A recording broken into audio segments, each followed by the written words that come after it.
Welcome to episode 257 of Sports Geek. On this week's episode, I chat with PGA Tour's Matt Kamienski about the President's Cup and the PGA Tour's global push. Welcome to Sports Geek, the podcast built for sports digital and sports business professionals. And now, here's your host who can help your athletes online, Sean Callanan. Thanks, DJ Joel. Yes, my name is Sean Callanan, and you can find me at sportsgeekhq.com, and this is where you can find the Sports Geek podcast. You can also find the podcast on all good podcasting platforms available on Apple Podcasts, Google Podcasts, obviously my favourite, Pocket Casts, and Spotify, and all of the platforms. If you cannot find Sports Geek on your podcast platform of choice, please let me know. And first of all, thank you for listening to me on a non-preferred platform, if you are listening to this. Otherwise, you can contact me via social media at Sean Callanan on most platforms, or at SportsGeek on most platforms, or you can use the old-fashioned method. Email Sean at sportsgeekhq.com. That's as far as old-fashioned I go. I'm not accepting faxes for podcast feedback, so email as far back as I go. And as DJ Joel said there at the top, I can help your athletes online, whether that is re-educating them to be better digital citizens, or helping them build and grow their digital fan base to attract new audiences that will, in effect, help and grow your audience and bring new people to your sport or your brand or your event. So please, if you've got athletes that you would like to get a digital lift and answer some questions they probably want answered that they didn't really realise, happy to have those. Happy to have a session or two, or build out a education program for your athletes. Simply get in touch. Again, use email, Sean at sportsgeekhq.com. Before I get in my chat with Matt Kamienski, just a quick reminder that you can support sports business content like this, like the podcast, like our regular newsletters, which you can get by going to sportsgeekhq.com/SGN, by supporting us as a patron and supporting our Patreon campaign. It helps pay for the costs of producing the podcasts, and is a way for you to show your support for the content. If you are getting value, you can become a personal supporter of the podcast for simply $4 a month, which is less than a cup of coffee these days. You might normally have to pay more than $4 for a cup of coffee these days. And if you are a brand or a sports tech brand or wanting to reach the sports geek audience, you can do so as a gold or silver supporter, which gives you your logo and links in every single Sports Geek podcast, this one and every episode prior to this. Over 250 episodes there. Link at the bottom of the Sports Geek news that goes out every week. And a shout out when you come on board. So it's a great way to show your support for the sports digital industry and the guests that I have on, and also reaching and planting that little seed in the listener's mind. So please check out the supporters we have so far. Thank you for those who've come on board. You can see that in any show notes. Go to sportsgeekhq.com/257 to see this one. Click on a few links, find out who they are and why they're supporting. So if you want to get on board, go to the Patreon page, sportsgeekhq.com/Patreon. Thank you very much for those who have signed up previously. Now it's time for my chat with Matt Kamienski from the PGA Tour.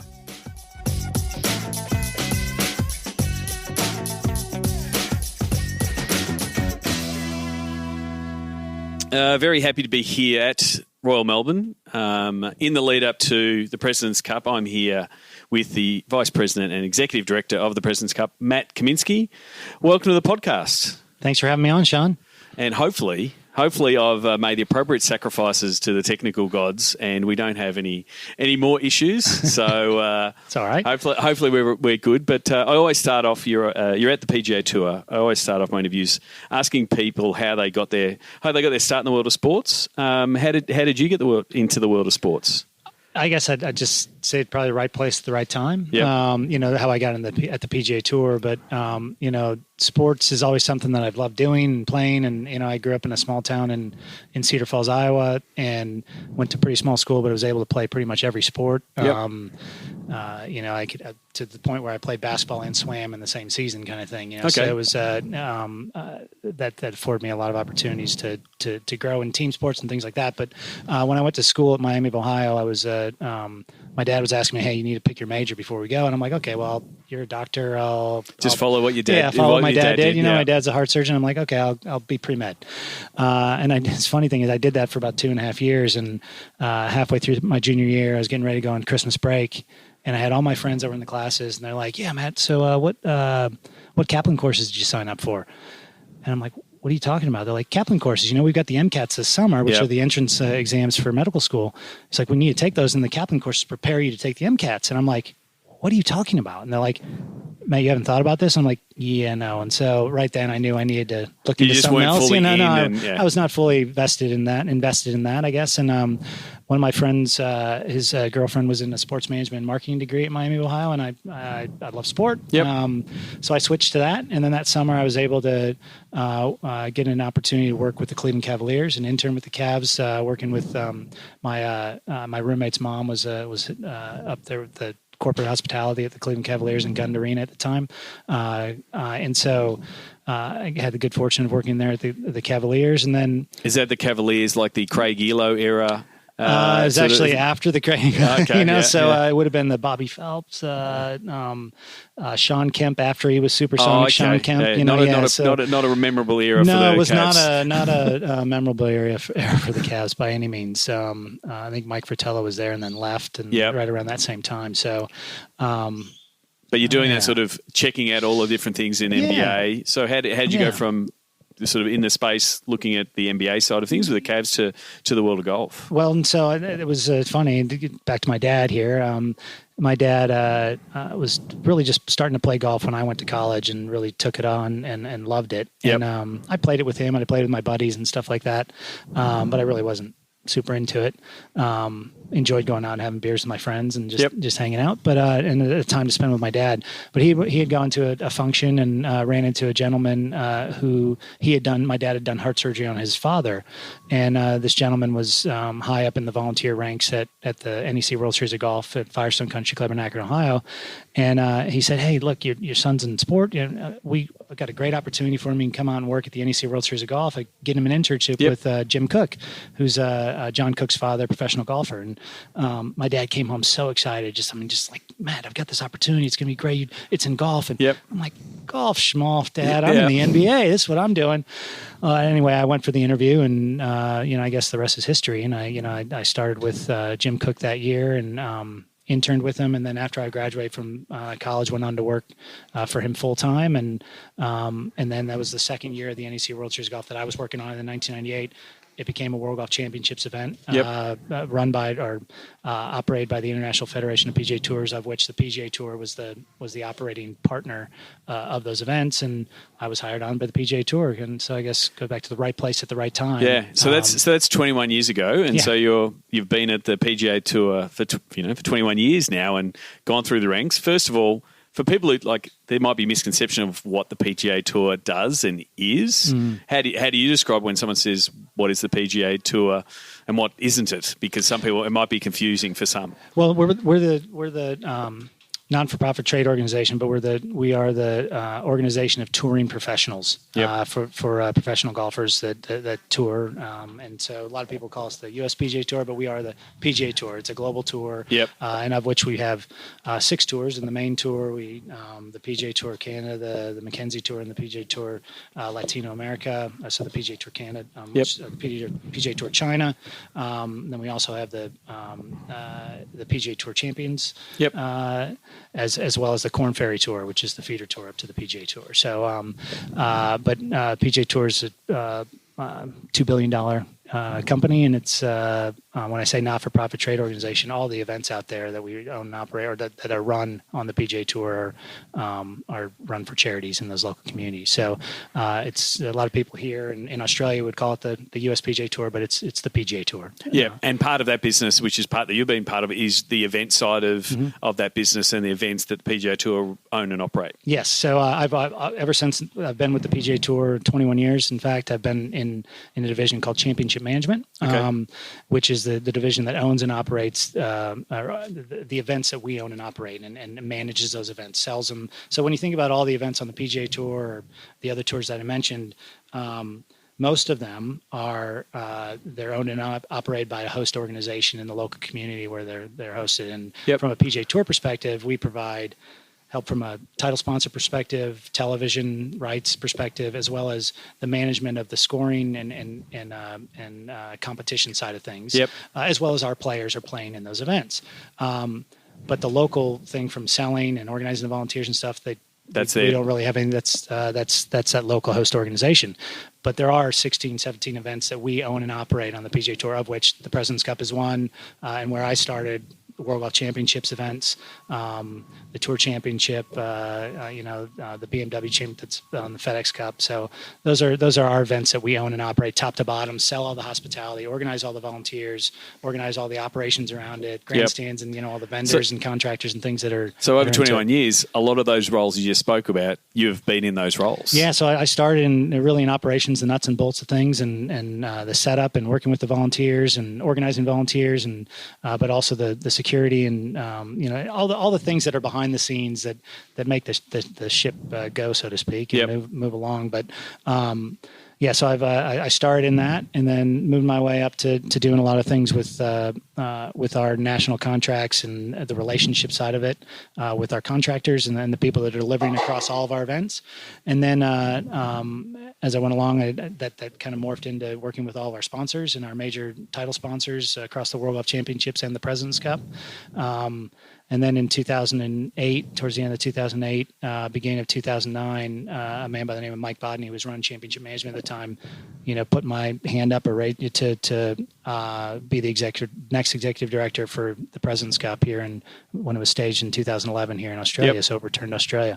And I've been executive director with the President's Cup ever since, and held some other different roles when I went back to the States. But I went here in 2011. Went back and operated the event with the team in 2013 at Muirfield Village, but then I moved to Korea and worked on that event with my family. Went there for a couple of years, and then moved back and worked on the event Liberty National, and then now I'm back here. So obviously, as a 23, 24-year-old, you sort of mapped this out and said, in 21 years I'll be a VP. Yeah, sure, I mapped that out. I don't know. Because it is a good case, because you talk to a lot of graduates or people wanting to get, it's very competitive to get in the sports business, and people will go, I want that role or I want that gig, and it's not a straight line. No, it's not a straight line. It never is. And getting in and understanding the ecosystem and understanding where the opportunities lie, because it would have been over the last 21 years, there's a whole bunch of roles that have been created because of the growth and because of the new markets. And, without a doubt. And that's the thing. I mean, I tell students and tell people that ask me, how do you get into it? I mean, just never say no. I mean, always be willing to take on that job. Maybe it's not the one that anybody really wants, but it might lead to something. So you never know. It is never a straight line when it comes in. There's always new things coming out in sport, and that's the thing. And you're talking there about volunteering and getting your start. And we just had Suds here talking about volunteers. For this tournament, that's where those opportunities are to be at an event, whether it's at a stand or at a corporate marquee or helping operations or putting up umbrellas before the start. All of these things give you insight into the industry, and then you've got access to find out what that might be. You never know where you're going to meet somebody that's going to give you that opportunity or have that position available that you could go and get your start there. So it's but I think that's probably with any industry too. I mean, but sport is one of those unique ones that people I think back to my family always asked me how many hours I was working, but when I tell people that I was working on a golf event, so when I was there based in Akron, Ohio, working on the NEC World Series of Golf and then the World Golf Championships event, it was, well, what do you do the other 50 weeks out of the year? I'm like, what do you mean? I was just do you think this just pops up out of nowhere and it's Yeah. just here? I mean, there's sponsors to sell and there's, people that, you've got to organize all this stuff. You can't, and I always equate it to, I always ask them, so do you have a daughter or, son, did they get married?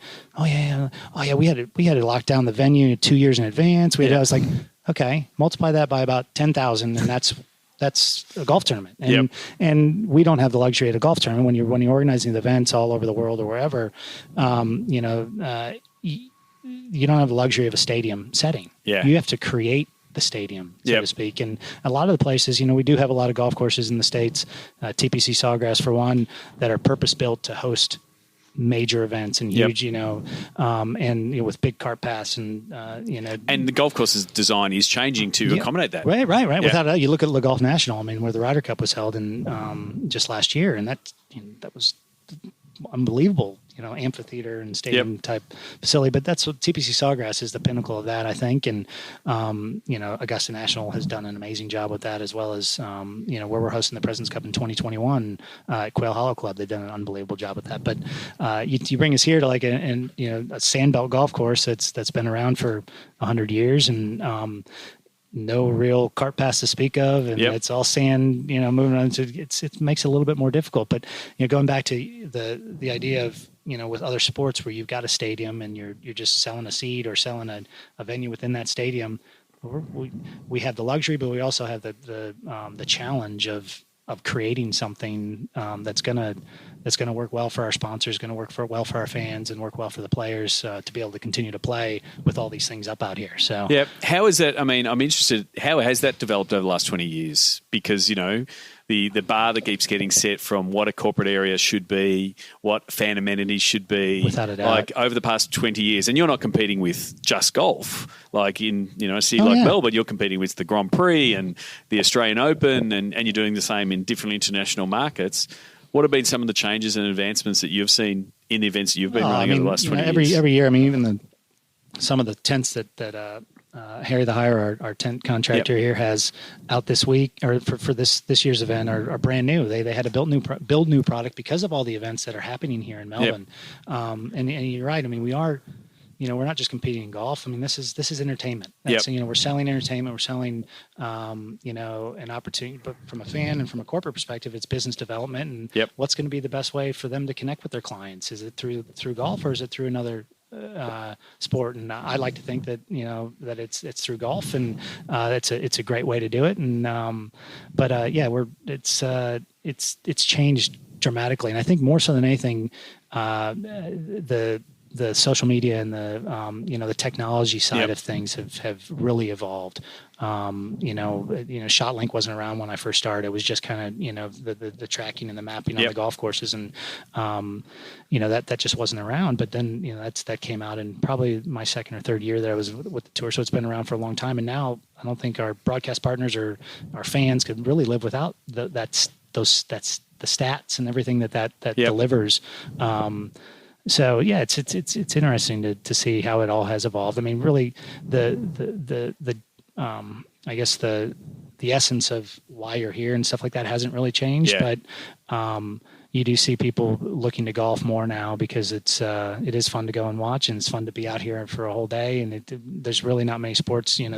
This one you can come out at 8 a.m. and stay all day long. Go to the marquee for a little bit, walk out. There's no set time, schedule. You can kind of just relax, very relaxed atmosphere. And it's hey, I'll meet you back for a quick beer and we'll just have a quick discussion. And so from a business development standpoint, it's a really good thing.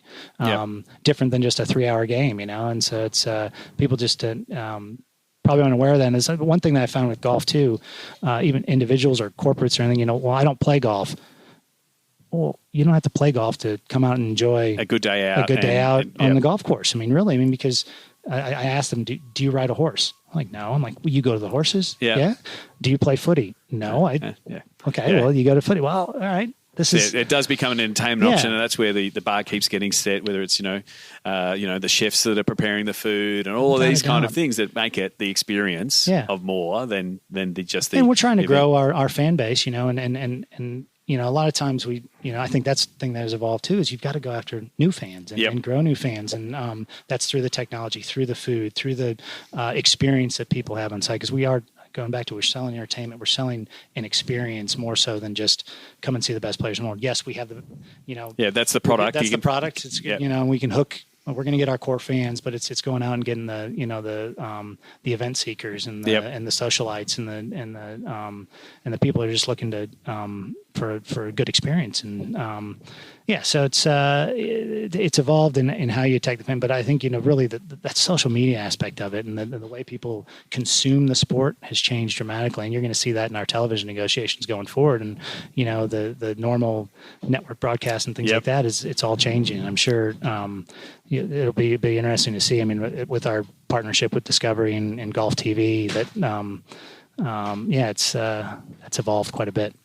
And so part of, I guess, your remit being with the President's Cup and the World Cup of Golf is that international outreach of the PGA Tour. And so there's that decision to make to whether you come to a familiar place like Royal Melbourne, which you've been to before, and you can sort of go through the reasons why you love Royal Melbourne and Melbourne in general, but then also balancing that with what do these new exciting markets look like that are starting to consume golf, because it's now available on these channels that they didn't have 10, 15 years ago, and they're starting to follow the players. Well, and then golf also in the Olympics too. You're seeing that it's these emerging markets are, now that you wouldn't have ever thought of a country getting behind the game of golf until it got into the Olympics, and they're like, well, it's an Olympic sport. Okay, well now we're going to start growing up, and they can get an Olympic medal for this. It's amazing, and that's what was such a value. People said, well, it's not the right thing for golf. No, it is. I mean, it's getting new markets engaged. And so when you think back to the President's Cup and the goal of the President's Cup, and it was started because we had all these great international players up and coming on the PGA Tour and competing on the PGA Tour and doing really well. Obviously, Nick Price, Greg Norman, Vijay Singh, Ernie Els. And they didn't have that opportunity to play in a team match play event. And like the U.S. and the guys from Europe did with the Ryder Cup. Yep. So that was Commissioner Fincham and Commissioner Dean Beeman and Deputy Commissioner Fincham at the time, and Dean Beeman came up with that idea that was started to give those guys, those international players, an opportunity to play in a team match play event. And it was always we were going to alternate between a U.S. and international venue. So the first two plays were at our Robert Trent Jones Golf Club in 1994 and 96, and then we came here for the first time in 1998. And so it was about going to the places where the players were from, and Australia was where a lot of our players were coming from and playing on the international players playing on the PGA Tour. And yes, we look at a lot of things when we're picking those markets. I mean, 1998 was amazing. It was the first time we went overseas. It was kind of you think about the watershed moments with the President's Cup. 1998 was the first one. 2003, the tie in South Africa was the second one. And then I just jump ahead all the way to basically 2015, first time we played in a non-English speaking, took the event to Asia for the first time in Korea, which was unbelievable. And then you go to 2017. It's grown strength to strength, but it's about going to these emerging markets, and to go to Korea in a market that is very golf savvy, but a lot of people didn't know what the President's Cup was. Thankfully, we had a number of Koreans on the team. It was awesome. But when you're looking at this, there's a lot of things that you have to weigh before you pick the location. You got to find a golf course that's quality golf course. You've got to find a city that can handle an event of the size. You've got to find you got to appease your broadcasters. Yeah, you got to the broadcast. You got to ask your broadcast partners. Okay, do you want to go there? I mean, it's for our broadcast partners in the States, this is a tough one because of the time difference. But it actually is working out really well with us finishing at 4:00 in the afternoon. That's midnight back in the States, and that's going to be prime time. So it's prime time on the golf channel. So that's going to be phenomenal. So it does work, and I mean, Melbourne. Many people may or may not know, but and this is a way for Melbourne to showcase what they do have in golf, because arguably I'd say this Sandbelt region of golf courses, which you just don't find very many places in the world, where you've got 7 or 8 golf courses that were either influenced by or designed directly by Alistair McKenzie, who designed Augusta National, Cypress Point, obviously Royal Melbourne, and they're all within about a 20-mile radius of each other. at the CBD too. Yeah. I mean, when you think about it, and just the access to these great golf courses, and they actually are pretty accessible. And so, so that ticks the box. You know, so Melbourne, it helps the players. The players go, well, I have never been there. I really want. I keep hearing about. I've got to play these courses. So and they want to play these great golf courses, and the Sandbelt golf courses are just things that, you know, if you're a golf savant, what the Melbourne Sandbelt is. It is a golfing grade. It's unbelievable from that standpoint. And Royal Melbourne is the crown jewel of the Sandbelt. But, you know, the players also want to have a good time off the golf course too. And so what does that city have to offer and Melbourne, again, ticks those boxes. And it works really well in the vision that'll go back to around the world. You know, this is when you think about in golf, there's not many professional golf. I mean, the World Golf Championships, yes, they can do that, but an event like the President's Cup is really one of those only ones that can deliver 24 of the best players in the world, amazing captains, and for a city or region to host, you know, outside the United States, that's going to guarantee. A lot of times you might get 1 or 2 or 3 of the top 10 in the world. You're going to basically have 24 players that are all within the top 50 in the world. Yeah. Plus great captains, Hall of Fame captains, and things like that. So it's a unique event in that sense. But yes, I mean, there's a lot of things you have to go through to figure out where we're going to go. So I mean, when I think about it, you know, Melbourne, third time hosting it. There's a reason why we keep coming back. Yeah. They host events very well. The golf courses, the city is phenomenal, and you're going to get everything that you need here in Melbourne. But we do want to go other places. You know, we want to go to Japan sometime. We want to go to China sometime. That will happen. We'll go to India. We'll go back to South Africa. We want to go to South America. So we'll probably go back to Canada at some point. So there's, you know, a lot of places that we need to go. So I don't know how quickly we'll return back here. But yeah, it's there's a lot of different things you have to go through to figure out where we're going to play. So as you mentioned, President's Cup, we're 3 weeks roughly away. December 9 or December 7 is when it kicks off? December 7 is when we open up Gwen, our pop-up restaurant, which is Curtis Stone, the Michelin star rated chef, Australian born and bred from Melbourne, and he hasn't been back, lived here in over 20 years, and he's going to have his first ever restaurant experience here at the President's Cup, which is really cool. So he's going to do a pop-up restaurant. His brother Luke Stone, who manages the restaurant, is going to do that here, and we'll have that in the fan village, so fans can come out and taste some of the Gwen LA is Gwen restaurant. So it'll be Gwen at the President's Cup. It's pretty cool. Okay, cool. So that's in the 7th, and then play starts on the 9th to the 15th. Yeah. So actually the Junior President's Cup will kick things off. Okay. We've got the best juniors from around the world and from the United States teeing it up on Sunday morning, so you can come out and watch the juniors play. So these guys are going to be the future stars of the game, and you can say I saw him win. Yeah, that's right. I saw them win. And there's 2 Australians on the international team. The teams are led by Stuart Appleby on the international side and Justin Leonard on the U.S. side. So both guys are President's Cup alumni. Yeah. Yep. So it's going to be good for those 2 days, playing on Sunday and Monday. And then really most of the players, a lot of the international team players are playing in the Australian Open the week before up in Sydney, which is great. Get them acclimated to the time zone and things, and get them more together as a team to come down here. So it's not the first time they're seeing each other in a while. But then they'll all arrive pretty much on that Monday morning, and then practice rounds all the way through. And Thursday is the first tee time. So we're just under 24 days before that first tee shot's hit in the President's Cup. So, yeah, as you said, I think, Ernie Els is captain of the international team and Tiger Woods captain of the US team. Who? Yeah, exactly. So what was your reaction? Like Tiger announced his team and he went all full third person and announced that he selected himself in the last slot. How was there a big sigh of relief or those kind of things to go? Yeah, I think we all figured he was going to do it, but then it was just uncertainty. And then when he did say it, it was great. I love the Tiger in the third person. That was really well done. Look, Tiger has been and you look at both the captains really. When you think about it, these 2 guys have had probably one of the greatest rivalries, and had a lot of how many majors would Ernie have won if Tiger wouldn't have been there, kind of thing. But so many. What's even cooler is so many of these young guys that are going to play for both these teams probably started playing the game of golf because of either Tiger or Ernie. Yeah.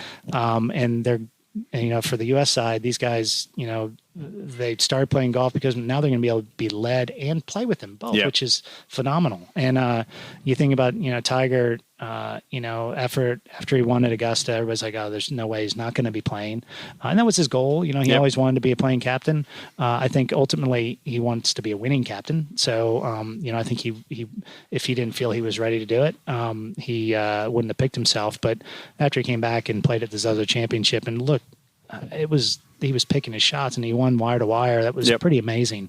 It looked like 2001 Tiger kind of thing. And it was fun to watch. And having Tiger, not just as the captain, arguably the greatest player of our generation right now. And to be playing is great. It's great for the fans, and it's great for those players on the team to be able to tee it up with him. Yeah. But I think for the fans here in Melbourne, it's going to be unbelievable. Everybody, golf is better when Tiger's in it. Yeah. And when he's playing, that's all the better. I mean, you've been lucky enough to be in the game of golf, for the entirety of his career and see the phenomenon that he was, early in his career, and then, to be coming back, to have the comeback story effectively. It has to be one of the greatest comeback stories, not just in golf, but in sport. Yeah. I mean, to come back and win the Masters when 2 years before he could barely walk, he couldn't pick up his kids. He didn't know if he'd ever play golf again, much less be able to, have a regular life. And the fact that he was able to turn around and win the Masters is just phenomenal. And then to win again at the Zozo, and it's great. And it's just going to be like, I go back to what it's going to do for the fans, just to be able to see him out here again. And it's one thing that, I can tell you right now, when we talk about those other markets that the President's Cup will go to, this will probably be the last time you'll be able to see Tiger play in a President's Cup in Australia. Yeah. I don't, he may come back again to play in another event, but surely, he's almost 44, and, will he be at the same level? And again? He is, he has been such a game changer for not only golf, but sport overall. Yeah. I mean, he transcends golf. He's beyond that. There's not many that do that. If you've got those bucket list guys, they're always one-name guys. They're Jordan, LeBron, Gretzky, Pele, and Tiger is standing alongside them in no problems whatsoever. So it is a bit of, it's that way. Yeah, it's he's amazing, and I think it's exciting that he's going to be playing. But just the fact that I go back to him being a captain too. He sought out being the captain for the President's Cup. Yep. It was not something that we asked. We knew that we would ask him to be a captain someday, but it was really on the heels of his experience at the 2017 event. He was a vice captain the year before for the Ryder Cup, and then he came and did the same thing for Steve Stricker at Liberty National. And look, he had such an amazing experience. And after that, I think they were trading text messages between all those guys in the group, whether it was Freddie Couples, Steve Stricker, Jim Furyk, and Steve Stricker and things. And I think Freddie said, "Hey, look, you might be the next guy." I think Tiger thought about it for a little bit, and then he called Jay Monahan and he said, "Hey, what do you think about me?" I can imagine how that phone call went too, because Jay's probably oh my god, that'd be amazing, and and he played it cool probably and said, "Yeah, I think we could probably work on that." So it was the fact that he sought it out and wanted to lead the team in the President's Cup was just a great thing. And that's the unique part of the event, because these guys are fighting each other every week of the tour. It's all, it's an individual sport. It's an individual game. You're both playing the course and you're playing the field. Whereas the camaraderie, when you hear athletes say they retire, that what they miss is they miss the locker room and they miss the camaraderie of a team. And so you can see why players are drawn to President's Cup to say, I want to be part of a team. I want to represent my country. That golf kind of thing. Golf is inherently an individual sport. Yes, you play against the course, you play against the field, and playing against yourself, out there. And I think the Abraham answer, his comments at the beginning of the year after he won the Australian Open last year, and he was asked what his goals were and what he wanted to do, and he said, I want to make an Olympic team and I want to make the President's Cup team. Yeah, he didn't say I want to win a major. I want to make his goals in golf were to make the Olympics and make the President's Cup team. That's it says a lot, and these guys do want to. I think they revel in the fact when they're able to play in a team environment, when it's not all about them. Yeah. And when they're able to, the pressure's not on them, but the pressure's actually somewhat more on them because they've got to do it right for their teammates. And, a lot of them haven't experienced that. Many of them didn't play college golf, and there you're not really playing. I mean, you're playing individual, and then it goes into the team. But I think they do like that team room, and they get that atmosphere. And you see that what we put up here to make it as comfortable as possible for the teams and their families and stuff, just to because we want the experience to be unbelievable for them, and we want them, it to live up to everything that they're expecting. Yeah, well, I hope. I mean, we are in a podcast form, but I hope the weather and the scene is very much like today. It is picturesque. There's a breath Beautiful of wind. Melbourne weather. This is common all the time here, right? For those who have been to Melbourne, it could be raining in 5 minutes, and then it will be sunny again. So you've got to roll with the punches. But if the weather's like this, it is going to be an exceptional week. I want to get into the Sports Geek Closing 5. Do you remember the first sports event you ever attended? You asked me this earlier, and I honestly, first sporting event, professional sports event that I ever attended. Whatever is the one that means the most to you. No, actually, I think about the first sport event that I ever attended would have been, and this was back when I was in. Gosh, I mean, the first sport event, it's hard to think, but the golf event that I ever attended was the NEC World Series of Golf, which is funny. Which is funny I'd never gone to a golf event, and you're working, and I'm working one. Yeah. So that was the first one I ever attended. I've attended many since then, but I think about the first event. I think it was a Cleveland Force soccer game when I was a kid, and I went to a soccer camp and fell in love with all the players, whatever. And so we went to a Cleveland Force. They're no longer around, but it was a Cleveland Force game. Terrific. Yeah. We have talked about sports venues upping their food game. You've got Curtis Stone coming here, opening up Gwen. You would have seen golf do the same. Do you have a favourite food memory at a sports event, whether it be at a golf event or maybe at a ballpark? At the ballpark. I'd say, I'd say the Swenson's Burgers when I can go to Akron, Ohio, and have a Swenson's Burger. If you ever go to Akron, Ohio, but they've had it. We've served it at the World Golf Championship event there. A Swenson's Burger is a great one, but I just love to get a hot dog. I mean, just a normal hot dog. It's a go-to. I'll get a hot dog at a baseball game and a beer. So that's what I like. What's the first app you open in the morning? Well, it's probably because of my family. I open up the Facebook and the Facebook. I open up Facebook and Instagram most likely. But I do go to ESPN and check sports news there and the Herald Sun app. So very good. Keeping everything here local as well. Locals. Yep. Is there someone that you think the podcast listeners should follow, whether it's someone you read or a colleague or someone that you see doing great things in the space? Well, other than you, I mean, then you'd be following. No, it's not a leading question for that. No, it's okay. I know it's not, but one that I listen to a lot from a leadership perspective is a guy by the name of Andy Stanley. And he's got some great leadership podcasts, and he's a pastor out of a big church in Atlanta, Georgia. Yep. He's a good one from there that I listen to a lot. I've got a buddy that does a podcast similar to this, that David Schwab, who's with Octagon, but does some good stuff. And he's a good mate of mine, was a fraternity brother. But Andy Stanley and those are Don Miller. Those are some other ones that I listen to. Cool. And what social media platform is your MVP? And you could probably answer that as yourself, and also maybe from a President's Cup point of view. Yeah, I think from a President's Cup point of view, I'll just say is probably Twitter, Instagram, and then Facebook's probably right after that. But for me, it's probably, I'm old school. It's probably Facebook, and I'm on Twitter as well, and I do that as well. But it's most of the time it's probably Facebook. So that leads me into so how can people connect with you and reach out? Because I do ask listeners to reach out, so they've listened. What are the best platforms to connect? LinkedIn's an easy one. I'm there, as well as Facebook and Twitter. I'm there as well. Twitter is your name, Matt Kamienski, on the Twitter. MP Kamienski at what is it? MP Kamienski. I think that's what it is. Yeah. So we'll share that in the show notes. MP Kamienski. I think that's what it is. You'll see it tagged in all the tweets, and you want to tune in. So because in a couple of weeks' time, you'll be ramping up. You'll be taking shots of a picturesque Royal Melbourne and shots with Curtis Stone. And we're hoping it's just like this. And hope it's just like this. So thank you very much for coming on the podcast, and all the best for the President's Cup. Sean, thank you so much for having me. I really appreciate it. New workshops on audience, content, distribution, valuation, and pitch following Sports Geek's Digital to Dollars process. Go to digitaltodollars.com. Thanks again to Matt Kamienski.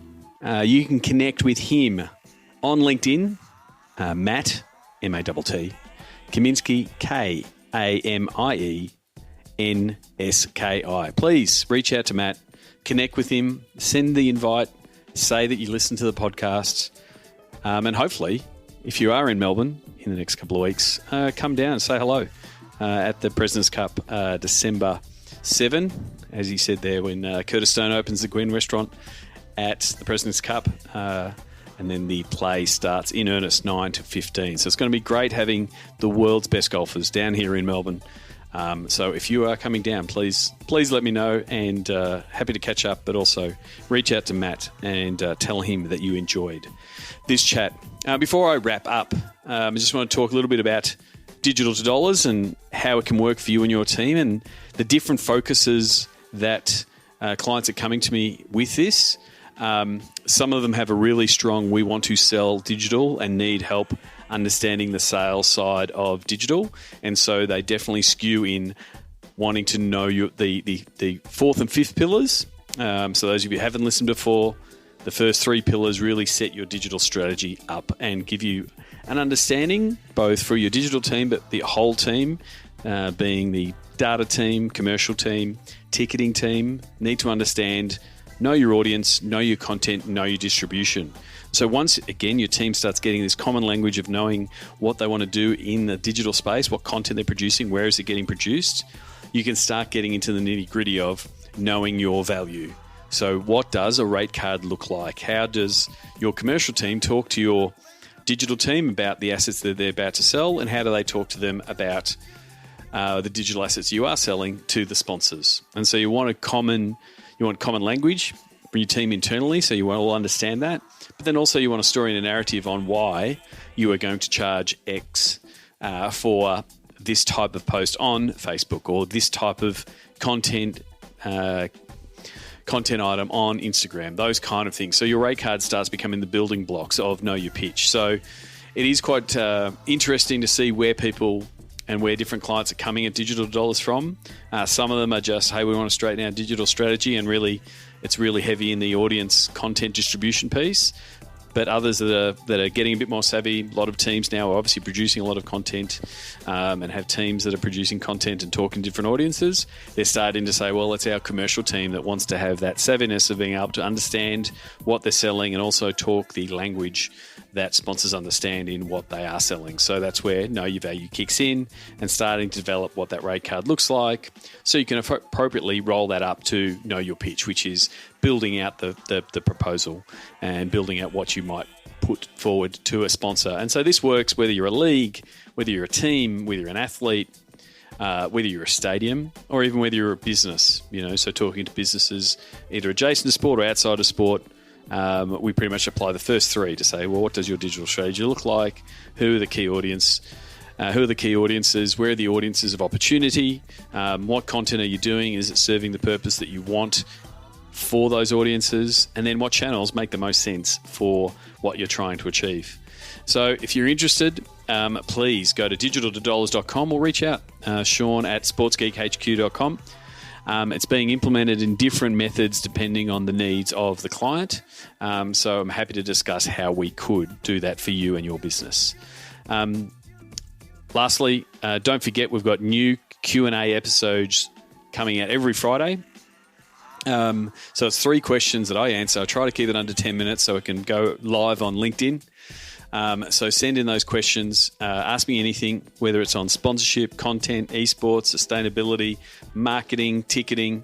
I'm happy to talk, and obviously, because I do a podcast for 250 plus episodes, but I'm happy to answer with my best knowledge and pull in the best practice where I can and point to good examples. So send them in via email or via any social means. And please, if you're interested and you are finding value out of these podcasts, both the regular podcast like today with Matt Kamienski or the Q&A, please let me know. I'd love to know that I am on the right track. And if you do like it and you find it valuable, I'd love for you to sign up at Patreon. Just go to sportsgeekhq.com/Patreon to sign up, whether you're a personal supporter and just supporting the efforts here because you like it and you enjoy the content, or whether you're a brand that wants to reach the Sports Geek audience via podcasts and email newsletters, you can do that via our Patreon campaign. Until next episode, my name is Sean Callanan, and you've been listening to Sports Geek. Join Sports Geek Nation access to exclusive Slack and Facebook groups with regular Q&A sessions with Sean Callanan. Go to sportsgeeknation.com to join. Need help with your digital rate card? Not sure how to price your assets? Is there a disconnect between digital and commercial? That is where Sean works best, in digital divorce counselor mode. Book a time for a call with Sean to discuss the Sports Geek process. Go to sportsgeekhq.com/phone call. Go to sportsgeekhq.com for more sports digital marketing resources.